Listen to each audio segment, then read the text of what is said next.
উল্টো রথের দিন সকালবেলা ঘুম থেকে উঠে ব্রাশ করতে করতে তারপরে বারান্দা থেকে আগের দিনের জামা কাপড়গুলো যেগুলো শুকোতে দিয়েছিল মা, সেগুলো তুলে নিয়ে ভালোভাবে আলনায় গুছিয়ে নিলাম। তারপরে বিছানাটায় যা সব বালিশ টালিশ ছিল সব তুলে দিয়ে বিছানাটা ঝাড় দিয়ে পরিষ্কার করে চলে গেলাম রান্নাঘরে সকালের খাবার বানাবো বলে। আগের দিন অনেকটা ভাত বেঁচে গিয়েছিল, সেটাকেই ভাবলাম কি করা যায়, একটু ভাত ভাজা ভালো করে সকলের জন্যই বানিয়ে নিলাম। খামোখা ভাতগুলো ওয়েস্ট করার থেকে এইভাবে খেতে আমার খুবই ভালো লাগে। তারপরে মাঝখানে একটু এঞ্জেলকে আদর করছিলাম, একটু খেলাধুলা করে রান্নাঘরে এসে দেখলাম রান্নাঘরের অবস্থা খুবই খারাপ।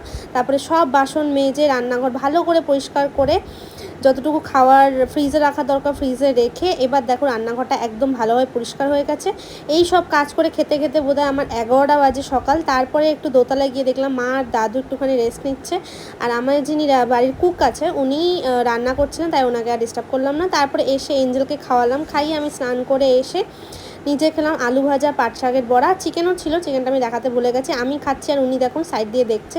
তারপরে বিকালবেলা বেরিয়ে দেখলাম কি সুন্দর একটা বড় রথ যাচ্ছিলো আমাদের বাড়ির সামনে দিয়ে। তারপর অটো করে বাড়ি ফিরলাম, আর কিছু ভিডিও নিইনি। এবার আমি দেখো এঞ্জেল আর আমি রাত্রেবেলা ঘুমিয়ে পড়েছি। চলো আজকের জন্য টাটা।